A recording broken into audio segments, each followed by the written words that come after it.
I was about ready to go off on Dak Prescott. I thought it was the chump round. My bad. Um, Control yourself, Justin. Anyways, so Brock Purdy is simple. Brock Purdy has 0 interceptions on the season, has looked the face of the New York Giants. They blitzed him 84%. And this man was calm, cool, composed. He was cool as a goddamn cucumber back there, blasting away at the New York Giants. This past week, he put on another clinic. He got his main man, Brandon Ayuk back, started getting that long ball going. Everybody's been hitting on, can he throw a long ball? Can he do this? Well, that 42-yard pass looked goddamn pretty. It looked like it was in the only spot where Brandon Ayuk could get it in double coverage. So I'm telling you, there's something with this kid. I personally have never felt happier being a 49er fan in the past 5 years, stressing out with Jimmy Garoppolo. Every time this kid touches the ball, I'm like, all right, let's go. Let's go. Let's see what happens. And I do it with a smile, not with an anxious little fucking twitch, because that's what Jimmy Garoppolo did for me.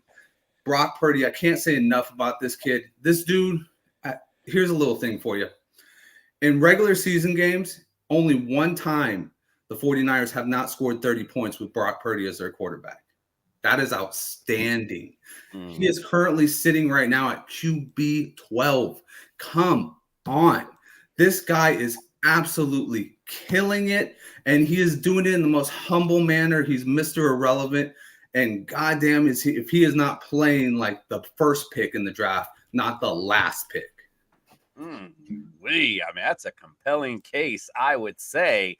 Brock Purdy, very Purdy indeed in that red uniform. But let's get on to another champ that could be coming up this Sunday. Let's go to Dak Prescott. Why is he going to be a champ this Sunday? Just Jordan. All right, let's talk about Mr. Dak Prescott. But, Justin, I'm so glad that you mentioned all of the statistics about, the one loss of Purdy and yada, yada, yada. He also only has one game in his NFL career where he's thrown in the regular season 300 yards. He also only has one 3-touchdown game in the regular season in his career. Listen. That's because the other one came in the postseason. Hold on. I can argue all day on why Dak Prescott is better, but it's this simple. Why will Dak be the champ this upcoming weekend?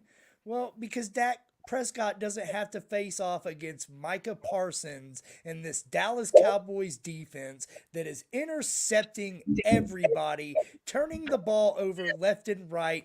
Listen, I think these quarterbacks are pretty evenly matched. Let's be honest, Justin, neither of these guys really have to do a whole lot. Pretty much Purdy's job is to hand that ball off to McCaffrey and don't fuck up. I am banking on these Dallas Cowboys actually making him fuck up. And we haven't really seen this kid have to overcome any adversity. Man, Dak is the quarterback for the Dallas Cowboys. He has to overcome it every single week. This is the one he hasn't been able to get past. But this is a magical season, baby. And Dak is going to get it done this weekend. Ooh-wee. I mean, at first I was like, man, I don't think Jordan's really even got a chance at all in this, but I'd say that's a pretty compelling case. So I might just to give you a little something to start with, let's give round one to Jordan. You're going to be really working uphill, my friend, but I'll give you the QB round here. Let's get it to the running backs. Chump round, running backs.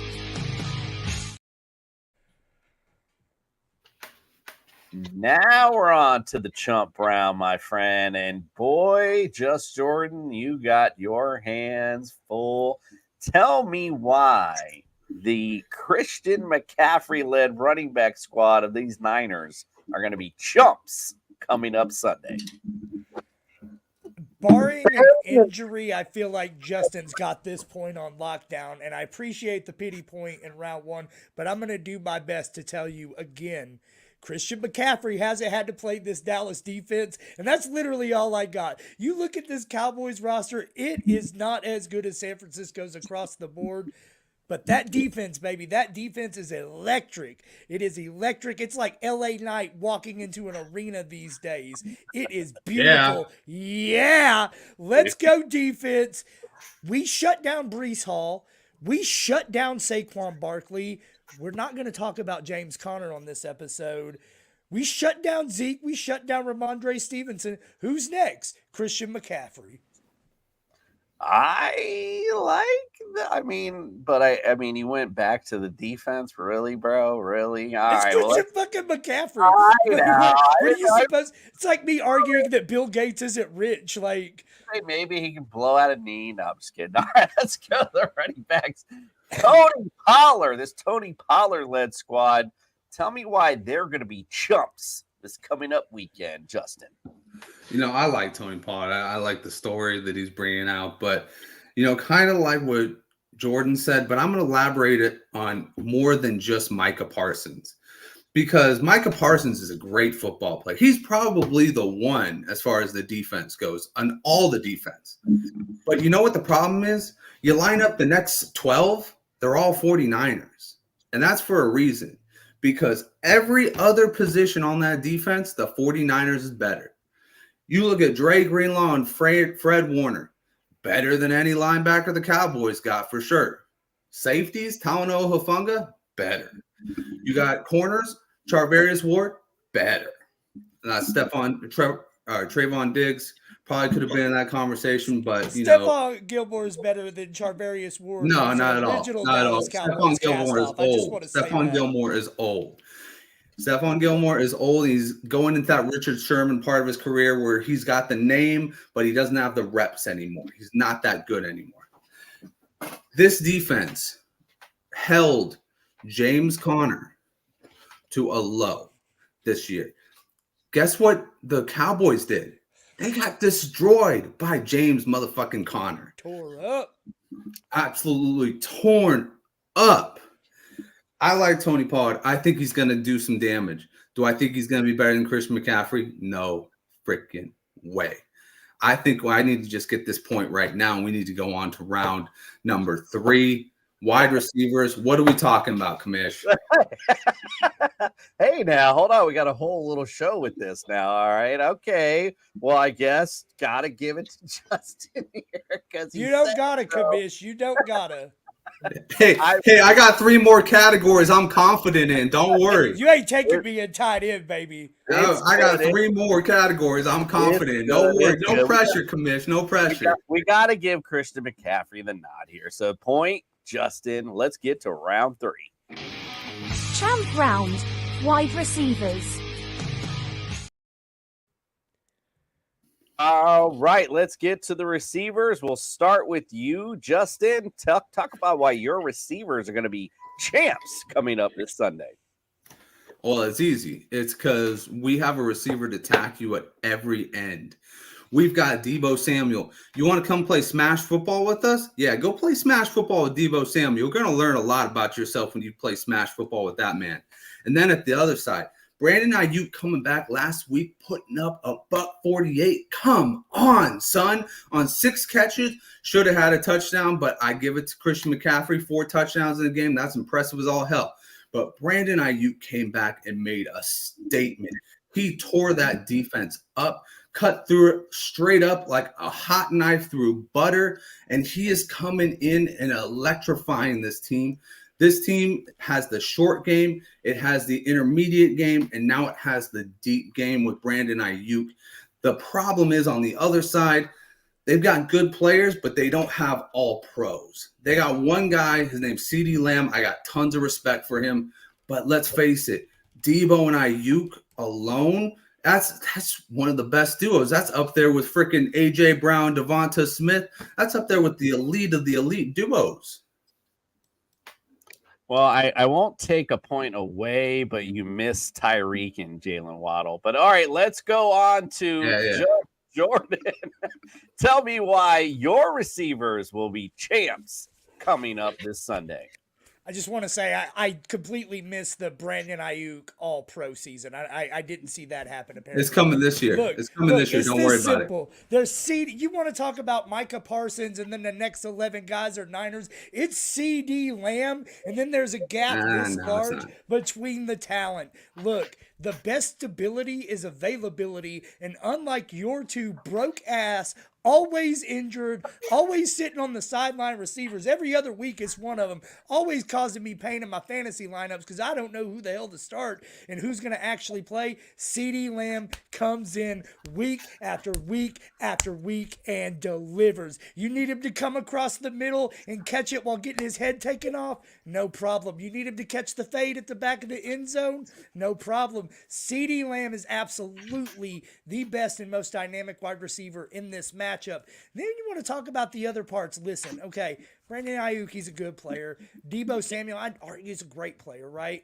Brandon Cooks is no slouch, and he has more wide receiver 1 seasons than any of those guys. And we really haven't gotten him going yet, but it could be any time now. Then you got Michael Gallup. Look, nothing super impressive about Gallup. Other than, if you need that big catch on the sideline, he's a toe-tapping bastard, so you got to love him for that. So, all in all, yeah, I would say your 2 it's really good, Justin, but look, my 1 is better than both of your 2 combined, and that's all that matters here. Hey, how many wide receiver 1 weeks does CeeDee Lamb have? This season? Yeah. It's about to be his first if you don't have one, I'll tell you that. Well, Brandon Ayuk's already got 2. Hey, Debo's already got 1. That's good. Where you been? Let's talk about how many games missed has Brandon Ayuk had. Talking about Brandon Cooks. Has Brandon Cooks even showed up on the scoreboard yet? Has he gotten to Dallas yet? Order in the court. Listen. I'm gonna say you wanted this. I wanted it so bad. Jordan, when hearing that argument, you brought up, about the injuries, man, I have to say, you are one cold ass honky, but you are not winning this round. Let's go get that to Justin. Let's get on the tight ends. Damn straight. Chump round, tight ends. We're going to the chump round, tight end edition. Jordan, we're going to start with you on this one. Tell me why George Kittle's going to be a chump coming up this Sunday. Feel like the only person in the NFL that's injured more than San Francisco wide receivers are San Francisco tight ends named George Kittle, because that guy is SAWFT soft. Look, I get it. Kid has all-world talent when he's on. What? He does. But, man, you just can't rely on him. You can't count on him. He's just and look, I get it. He's been healthy this season, but does he lead the league in red zone targets? You just defeated your own purpose. I think that's Dallas. And I'm saying through 4 games, man, congratulations. He ain't lasting the season. Let's be real here. And I'm just saying, does he lead the league in red zone targets as a tight end? No, I think that's the guy with the star on his helmet. Look, he's had a nice career, and he's a good tight end. I like him, whatever. But he's a total chump when compared to the up-and-coming megastar that is Jake Ferguson. Yeah. All right, let's get on. Let's get on to Justin. Tell me why the megastar Jake Ferguson is going to be a chump coming up this Sunday. Well, I'll tell you what, Jordan. If George Kittle had the league leading and for tight ends red zone targets, he put up more than 1 touchdown. That's for damn sure. And I'll tell you what, I'm looking at his stats right now. It looks like Dalton Schultz never left the building. Where do you get these scrubs from? The bottom of the draft?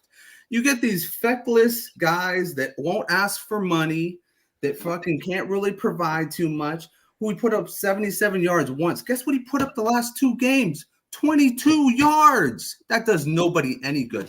You might as well have started George Kittle. You get the same production point, and he's blocking more. And you said soft. Soft. Jake Ferguson. He ain't never done as much as George Kittle's done in this league, and he never will. You've been looking for the last 3, maybe 5 years for your Jason Witten. You've gone through a million guys, and Jake Ferguson has proven to me he's just another damn guy. Next year, it's going to be fucking Zach Conway from fucking whatever the fuck organization or university, whatever the fuck you guys find these guys from. It's just constantly this mill of guys that are never going to pan out. George Kittle is a damn staple. He's the best blocker in the league. And when you get him the ball, he's one of the best guys after the catch. No doubt about it. Jake Ferguson is just another guy. He's a jag. Those 9 yards last week by George Kittle really. Wow, really you know, cements it. the 11 was just as impressive. Hey, So- Jake Ferguson has 77 yards last week. Thank you very much. When I agreed to do this, the first thing I thought of was I was already dead set on who was going to win this round, only because in Fantasy Jesus Bit he referred to George Kittle as America's tight end, and sir, that's my bit. Point Jordan. Final round. We all know. Final round. Who wins the game?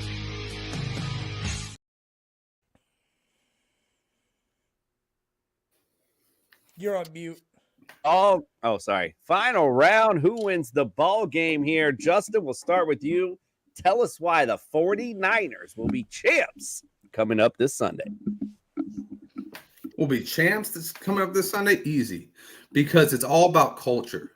That's the one thing nobody's going to tell you about this game. It's culture. When everybody's like the physicality and all the, the weapons that the 49ers have, they've built that through the draft. They have a culture there that Dallas can't seem to grasp. And it's because they have a poor, feckless coach. They have a defensive coach who should be their head coach. They have an owner that runs his mouth more than he actually manages the team. And they've got a roster that thinks that they're bigger than they are. If Arizona can beat the dog shit out of Dallas, why can't anybody else in the league do it? Arizona was the only team that came in with a competent game plan. They came in with a competent coach. They had everything ready to go, and they had fearlessness. And they went in there. They punched Dallas in the mouth. They pushed through everything, and they made Micah look bad. And guess what? The key has been, if you go at Micah, you seem to do pretty well. If you don't and you let him come to you, you're going to get eaten up. You think the 49ers are going to do that? They're not going to do that. And guess what? That defense has faced nobody. Nobody. And before Jordan says that we faced nobody, remember, we own the Cardinals. You got owned by the Cardinals.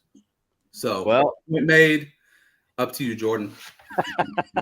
Who can love you like me? Nobody. Just Jordan. Why are these Cowboys going to be champs coming up this Sunday? So, look, I get it. Y'all own the Cardinals. That happens sometimes, right? Dallas owns the NFC East. We have kicked Philadelphia's ass for years head to head, right? And y'all can't seem to get over that hump. So just throwing that out there. Listen, here's what I'm going to say, Justin. Last 2 years, y'all have got the better end of us. And Dak Prescott has coughed it up. He's choked it up when it mattered most. But you know what? He probably is a little bit of a choke artist. I don't think this has playoff implications on it. And yeah, you're right. We got caught with our pants down against Arizona, and they kicked our ass all over the place. I get it. You're right. But man, when I was watching that Arizona-San Francisco game, they were still in that game in the third quarter. Don't act like they weren't. When I watched the New York Giants game versus San Francisco, New York was still in that game in the third quarter. Now, I get it, man. Great teams. Were you in that game in the third quarter? That's exactly what happened, right? What? Was I in that game? No, but I was watching your team have a competitive game with both of those teams. Dallas whooped the shit out of the New York Giants. Absolutely dominated them from start. 30-12 is not whooping the shit out of a team. And again, y'all pulled away. But what I'm saying is in the third quarter of that game, in both of those games, they were still close. And good teams find a way to get it done, and you guys did. And kudos, applause to you, absolutely. But damn it, the third time is the charm. We're getting it done this week. We have been close in both of these playoff matches, and I think we are better than we have been over the last couple of years. Brock Purdy is due for this loss, probably like me, but you know what? If I lose tonight, maybe that's a good omen for my damn Dallas Cowboys on Sunday. Let's go. Well, it was a good argument. However, Jordan, the minute you failed, as soon as you admitted that Dak Prescott was a little bit of a choke artist. Unfortunately, that's not going to win you big games, which makes Justin tonight's winner.